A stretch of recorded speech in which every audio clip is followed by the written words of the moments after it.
All women are different, but they are all women. This video is androcentric from a men's point of view and is presented as opinion, commentary, and debate. Expressing opinions is not violence. These are ideas to challenge, question, and argue in public, because classical liberalism relies on the First Amendment for its dialectic. If you are a feminist, then consider this. If patriarchy truly existed as claimed, feminism could not. And if all men are trash and women are equal to men, then what are we to conclude?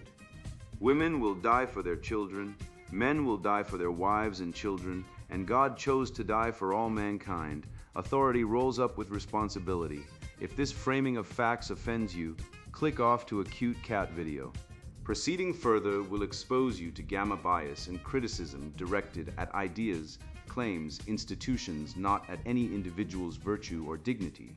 Our method follows the 7 liberal arts. The trivium, grammar, logic, rhetoric, and the quadrivium, arithmetic, geometry, music, and astronomy. And the transcendentals, the good, true, and beautiful. If this framework is not for you, feel free to exit now. It's no disgrace. Women are wonderful. God bless America. Men are great. Looks maxing, upgrading your appearance for extra sexual market value. Written by Conrad Riker. Available now, links in description. Men are not service animals. How the red pill frees you from feminine mind games, Marxist lies, and the gynocentric trap that's killing the West. You've been lied to since birth, not by accident, by design. The world told you to be kind, empathetic, selfless. So you smiled when she ignored your texts. You paid for dinner even though you made less. You apologized when she was angry at you for not reading her mind. And still, she left. Not because you failed love, but because you failed the test. The courtship crucible isn't about chemistry. It's a gauntlet of silent trials, each one engineered to expose weakness. And you were never told the rules. You thought generosity was virtue. It's not. In the new matriarchal economy, generosity is currency, and men who spend it blindly are reduced to service animals, neutered emotional ATMs, dispensing validation, money, and silence. Wake up, women test you from day one. Does he offer to pay? Isn't about chivalry, it's a loyalty probe. Can he handle a strong-willed woman? Means, can I dominate him without resistance? And does he apologize when wrong? Is code for can I weaponize guilt to control him? You've been conditioned to pass these tests by surrendering your sovereignty. But every time you do, you shrink. The data doesn't lie. Men are 70% of suicides, 80% of custody losses, and the primary targets of divorce courts, family courts, and HR departments armed with feminist dogma. Meanwhile, 1 in 4 children in the West are born to unmarried women, many of whom abort or discard men at will. The Duluth model treats fathers as presumptive abusers. Schools drug boys into docility with Ritalin. Sweden's gender-neutral preschools ban toy guns and masculinity itself, then wonder why boys can't focus. This isn't progress, it's extermination by psychology. But I didn't wake up until I watched my brother lose his kids over a missed child support payment while his ex, who cheated, kept full custody. He wasn't violent, he wasn't neglectful. He just failed the feminized performance audit. That's when I realized the system isn't broken. It's working exactly as intended to strip men of agency, identity, and legacy. The red pill isn't rage, it's recognition. You are not defective. You are disarmed, and the only way out is through the citadel of the self, your inner prohairesis, your stoic core. No woman, no court, no ideology gets in without your consent. I rebuilt, you can too. This book is the map, citadel of the self. The world is a mirror, and what stares back is not reality, but the lie we've been sold about ourselves. I noticed it first in a car advertisement, some soft-featured man with dewy skin, wearing a cashmere hoodie, sipping oat milk while gazing soulfully at a lavender field. Not driving, not conquering, just existing as decor. This isn't a man. This is a product placement for femininity, masked as masculinity. The ad wasn't pushing a vehicle, it was pushing conformity, and the intended viewers, women. Because today's media doesn't market to men, it markets men to women. You aren't the buyer, you are the display, and your worth judged by how quietly you conform, how seamlessly you please, how gracefully you endure. This is cultural Marxism in action, Lucas reification made flesh. Men are no longer actors, but units, economic inputs. Service animals trained to fetch emotional validation like golden retrievers in Gucci loafers. The CDC reports that men now account for 70% of all suicides in the US, a spiritual death toll from a system that strips men of identity and purpose, then mocks them for lacking resilience. You're told to open up, but only to confess weakness. You're encouraged to share feelings, but never anger, ambition, or righteous contempt for the rot-consuming society. The message is clear. Your emotions are only valid when they serve female comfort. Anything else is toxic. A word now used like heretic was in the Middle Ages to silence dissent.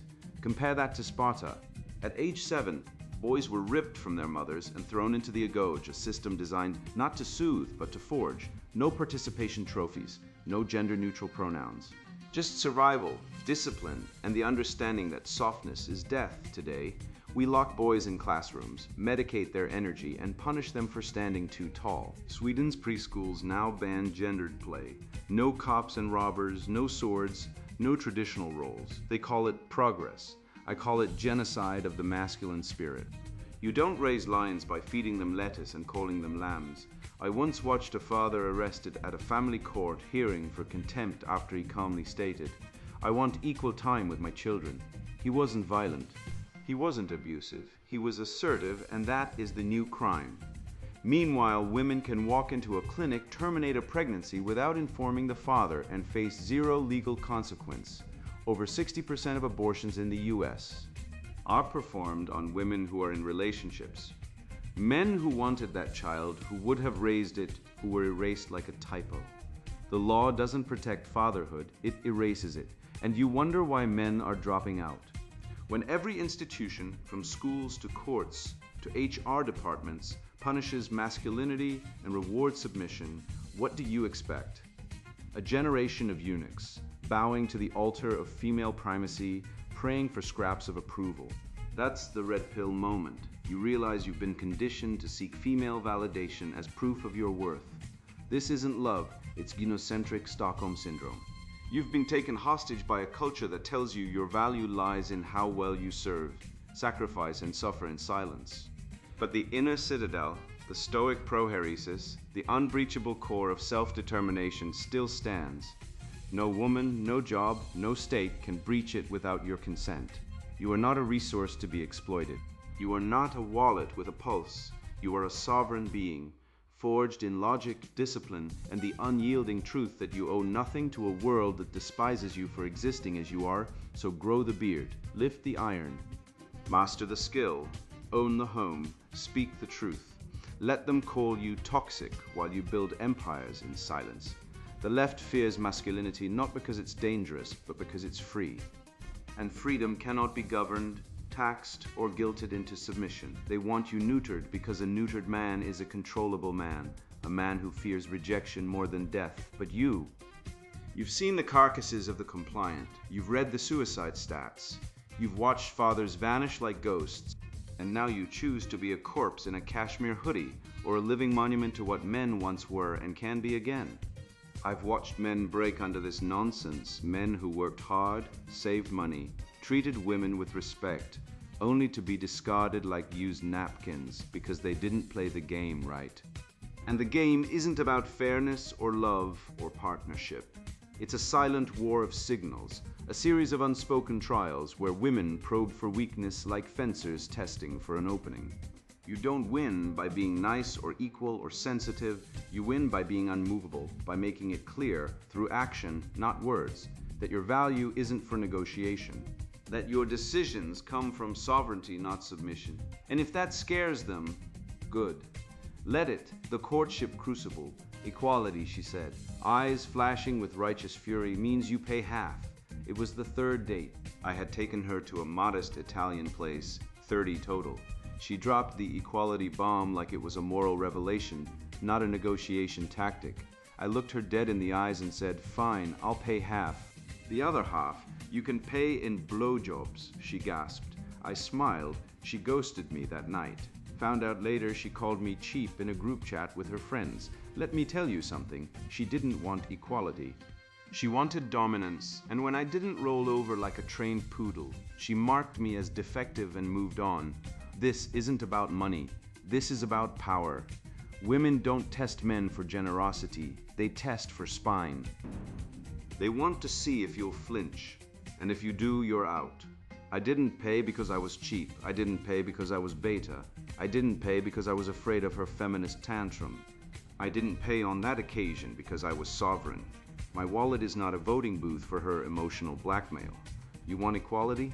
Then split the rent, split the car payments, split the health insurance, and split the child support when you inevitably dump me for a richer guy. But no, that never happens. You only want equality when it costs me money and humiliates me. Otherwise, it's traditional values and men should provide. It's a con, a scam. And 68% of women admit they're stress testing men on early dates. 68% Hinge 2021. They're not looking for a partner. They're running diagnostics on your psychological firmware to see if you're beta-coded or alpha-riddy. You think I'm overstating it? Try this. The next time a woman openly mocks you, says you're dull, calls you soft, labels you too much, and then stares at your response like a predator. This is the strong-willed woman test. She isn't being genuine. She isn't speaking her truth. She's testing for cracks. She needs to see, can she push you around? Most men break. They say sorry, they withdraw. They plead, I didn't mean to make you angry, and right then they are finished. Not physically, but socially, sexually, spiritually. You don't apologize to a panther for meeting its gaze. You don't apologize to a wolf for standing your ground. And you definitely don't apologize to a woman who just belittled you in public, unless you're okay being her emotional plaything. This is the apology trap. It's a weaponized guilt mechanism designed to extract submission. Women are raised in a gynocentric cult that teaches them they are morally infallible.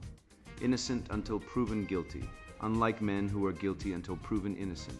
So when conflict arises, the man must apologize even if he did nothing wrong.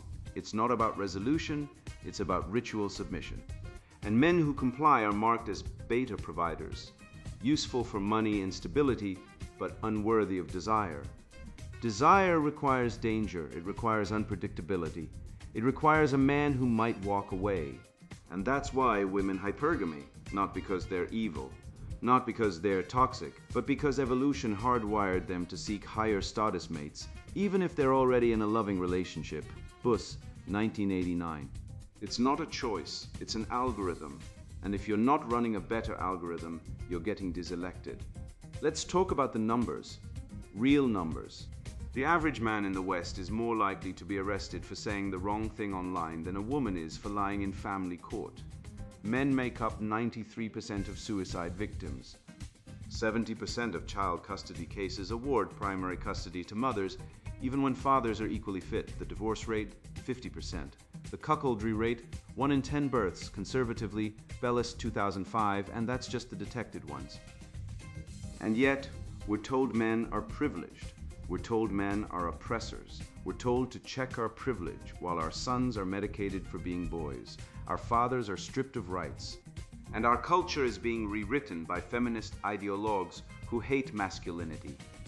This isn't equality, this is war, and most men don't even know they're losing. You want to win? Then stop playing their game. Stop believing their lies. Stop thinking that being nice will earn you love. Love is not earned by compliance. Love is earned by value. And value isn't measured in how many dinners you pay for. It's measured in how unreplaceable you are. A man who leads, who sets boundaries, who laughs in the face of emotional manipulation, that man radiates sexual market value. Not because he's rich, not because he's handsome, but because he is free. And freedom is the most attractive trait a man can have. Women don't want a servant. They want a king, but not a king who grovels, a king who rules. So next time she demands equality, smile and say, sure. Let's split everything, starting with your last 3 boyfriends' child support. Watch her face, then walk away. Not because you're angry, but because you're awake. And the moment you stop seeking her approval, you become dangerous. And danger is the only thing that makes you desirable. I learned this the hard way, sitting in a courtroom, watching my brother lose access to his kids, not because he was violent, not because he was absent, but because he didn't cry on command. That moment snapped something in me. I realized we weren't dealing with justice or fairness or even law. This was ritualized subjugation, a system designed to break men by branding their strength as pathology. And it's not just courts. It's schools drugging boys into docility, media painting masculinity as a disease, and women, many of them well-meaning, others ruthlessly strategic, playing along because the system rewards them for doing so. We're not just losing custody battles, we're losing our identity, one feminized performance review at a time. The matriarchal matrix. Men are not born with a desire to be emotionally castrated by a culture that worships the uterus as a divine oracle. That line from an obscure 1974 Schopenhauerian pamphlet I found in a Budapest flea market is more true today than ever. Walk into any family court and you'll see it. A father, shoulders hunched, eyes hollow, standing before a female judge who hasn't seen his children in months because he lacked nurturing affect. Meanwhile, the mother who cheated, lied, and weaponized the kids now lives tax-free on his income, shielded by a legal system that treats men like debt slaves and women like sacred victims. The Duluth model, the official framework used in domestic violence courts across the US, Canada, and the EU, starts from the assumption that men are always the abusers, women always the abused. No evidence needed. No presumption of innocence, just the dogma of gynocentric supremacy dressed up as feminist justice. And yet, CDC data shows mutual violence in relationships is the norm, not one-sided male brutality. But try telling that to a family court judge trained in Duluth dogma. You'll be medicated, marginalized, or imprisoned before you finish your sentence. Let's talk numbers, because facts are the acid that melts leftist illusions. 80% of custody cases award primary custody to mothers, regardless of the father's involvement, income, or moral character. Pew Research 2023.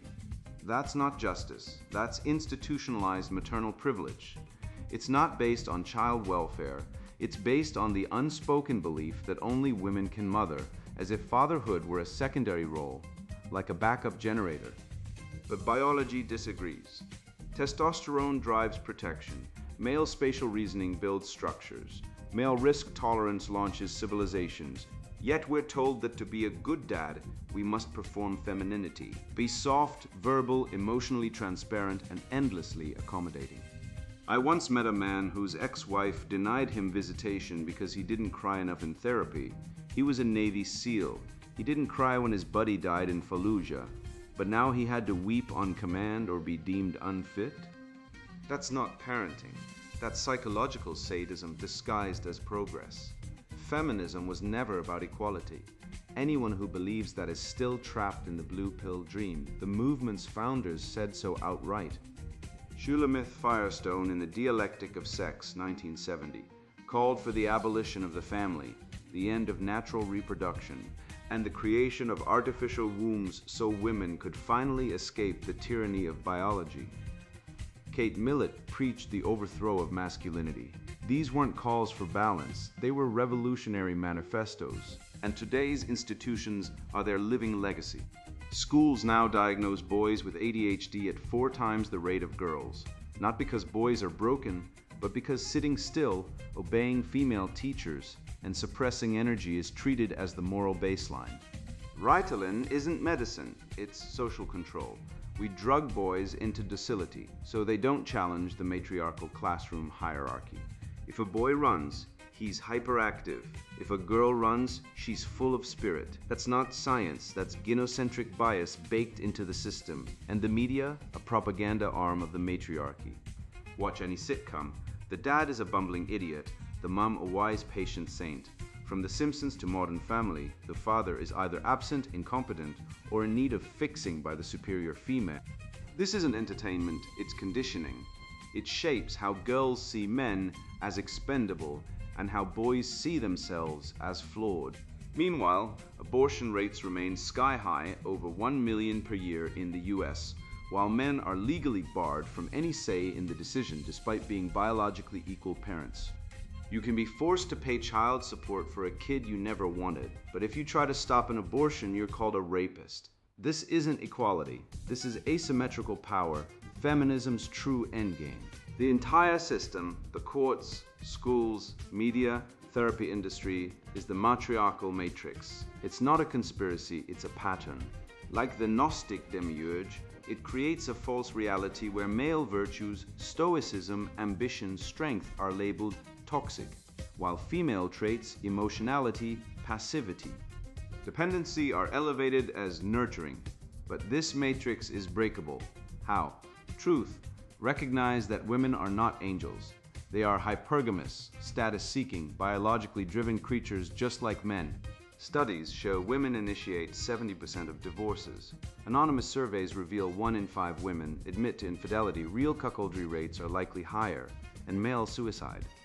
It's 4 times higher than female, not because men are fragile, but because they're denied emotional support while being stripped of purpose, dignity, and access to their children. The remedy isn't rage, it's awakening. Build parallel institutions, men's councils, fatherhood networks, truth-based communities. Stop begging for approval from a system designed to erase you. Be like Odysseus, leave the island of Circe, the witch who turns men into swine. Return to your true nature, lead, build, protect. The matrix collapses the moment enough men stop believing in it. I used to believe the system would reward hard work, honesty, and loyalty. I was wrong. The system is rigged by a gynocentric priesthood that worships female fragility and pathologizes male strength. I walked away from the corporate plantation not because I failed, but because I saw the lie, the diversity seminars, the HR thought police, the silent war on masculinity. I picked up a wrench, built a trade, earned real money, married a woman who respects strength instead of demanding weakness, and now I wake up every day with purpose. My children know their father, my back is strong. My conscience is clear, and for the first time in my life I am free, not from responsibility, but into it. That's when I realized the masculine mandate isn't optional. It's the only life worth living, the reawakening. He who has a why to live can bear almost any how. Nietzsche. I left my position at a major corporation after they demanded I sign a diversity, equity, and inclusion agreement stating that traditional masculinity is a form of systemic oppression. Picture that. A mature man, well paid and accomplished, expected to bow to HR ideology and declare his natural identity a social sin. I didn't storm out, I walked away chuckling. As I stepped outside into the open air, it hit me. The whole progressive framework rests on shifting ground, and every man who stands firm becomes a force that can't be stopped. Within 6 months, I launched a contracting business. No DEI, no sensitivity training, just steel, sweat, and deadlines. I hired men who showed up on time, didn't cry when criticized, and could operate a nail gun without filing a harassment claim. I married a woman who cooks, respects me, and doesn't demand emotional labor like some entitled Marxist bureaucrat. We have 3 kids. I wake up at 5 a.m. every day. Cold shower, deadlifts, Bible reading, journal. My net worth doubled in 2 years, my happiness incalculable, and not one single woman, feminist or HR thug had anything to do with it. You don't need their permission to win. You never did. They're tearing down Churchill's statues now. Next will be Washington, Jefferson, Lincoln, the entire pantheon of white male achievement scrubbed from history because they didn't spend their lives apologizing for being competent, decisive, and victorious. A civilization that erases its founders is a civilization that has declared war on its own soul. You know what they're building instead? A bronze statue of a menstruating vulva in Portland. That's your future, if you stay asleep. A world where men are pathologized and women are deified, not for virtue, but for biology. A world where strength is toxic and weakness is virtue. Where the father is taxed into oblivion, arrested for unpaid child support he can't afford because the family court awarded 80% of his income to an ex who cheated on him with her yoga instructor, while she gets full custody and he gets 2 weekends a month with his kids if he's lucky. Let's talk numbers, since facts are the kryptonite of lies. The divorce rate in the US is around 40 to 50%, but for men who earn more than their wives, it's 90%. You heard that right? 90%. Why? Because modern women don't want providers. They want beta orbiters they can dominate, discard, and replace. The average sperm donor is used 12 times before being retired. Women don't want commitment. They want genetic variety and financial extraction. And the courts back them. In 70% of custody cases, mothers get primary custody. Men pay 97% of child support collected. Meanwhile, female suicide rates are lower than men's, despite all the mental health crises they scream about on Instagram. Men are 3.5 times more likely to die by suicide. But try getting sympathy for that. The media calls it toxic masculinity. I call it mass abandonment by a society that worships women and demonizes men. I don't hate women. I respect them when they earn it. But nature doesn't care about your feelings. Women are hypergamous. They look up the social ladder for mates, not across. That's not opinion, that's biology. A Harvard study found that 80% of women would rather date a man richer than them than one poorer. And why wouldn't they? Evolution rewards those who secure better genes and resources. But here's the truth they don't teach in school. Men are expendable. In war, we fight. In work, we die early from stress. In divorce, we lose everything, and the state encourages it. Family court is a kangaroo tribunal where men are presumed guilty of parental alienation if they dare question maternal authority. Cuckoldry. Studies show 10 to 30% of children are not fathered by the man who thinks he's the dad. But don't mention that in mixed company, suddenly you're misogynist for valuing paternity. The solution isn't anger, it's clarity. Schopenhauer said the world is will and representation. You are will, act. Molyneux proved that truth exists and can be known. Peterson told you to clean your room and bear responsibility. These aren't suggestions, they're commandments. The masculine mandate is simple. Lead, provide, protect. Not because society rewards it, because it's right. Fatherhood isn't a lifestyle choice, it's a sacred duty. The Parthenon wasn't built by consensus. It was built by men who understood beauty, proportion, and permanence. They didn't ask permission. They didn't run focus groups. They created something eternal. You want freedom? Stop consuming porn. Stop whining on Reddit. Stop letting women dictate your self-worth. Lift weights, build something real, own property, master a trade. Marry a woman who respects your authority, not one who treats you like a wallet with a pulse. Discipline your body, discipline your mind, discipline your speech. The future belongs to men who wake up, armor up, and rebuild. The West wasn't saved by women. It was built by men, and it will be reborn by men, not committees, not feelings, not equity. Men, you are not broken, you were betrayed. Betrayed by schools that medicated your curiosity, by courts that treated your fatherhood as disposable, by a culture that calls your strength toxic while worshiping female rage as empowerment. You sat through sermons on male privilege while 70% of suicides were men. Men like you, worn down by a system that demands loyalty but offers no belonging. You were told to adapt, to listen more, to apologize even if you're not sure why, and meanwhile women abort 50 million children in the US alone since Roe v. Wade, discard fathers like expired coupons, and still demand you pay for dinner as a loyalty test. Let's be clear, this isn't equality, it's tribute. I once believed the lie too, that if I worked hard, stayed kind, and kept my temper, I'd be valued. Then I watched a friend lose his kids because he wasn't nurturing enough, as if fatherhood were a daycare job interview. He served in the military, built his business, paid taxes, none of it mattered. The court wanted him to cry on command, to perform femininity like a trained SEAL. He didn't, he lost everything. The system didn't fail. It worked exactly as designed to break men, extract value, and discard them. The same system that gives tenure to professors who claim math is racist and then wonder why boys are disengaging. But here's the good news. You now see the wires. You know the tests. Does he pay? Does he submit? Does he apologize on cue? They're not about love. They're about control. You know reification when you see it. Turning men into service animals, stripping your soul and calling it progress. You've felt the matrix, the gynocentric guilt, the performative empathy, the way a woman can insult you in public and expect you to smile and say sorry.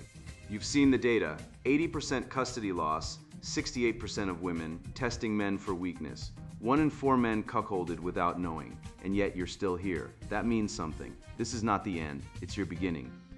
You've reclaimed your citadel. You don't need permission to lead, to build, to father. The Parthenon wasn't built by consensus. Newton didn't run his laws by a focus group. The West was forged in fire, not in therapy circles.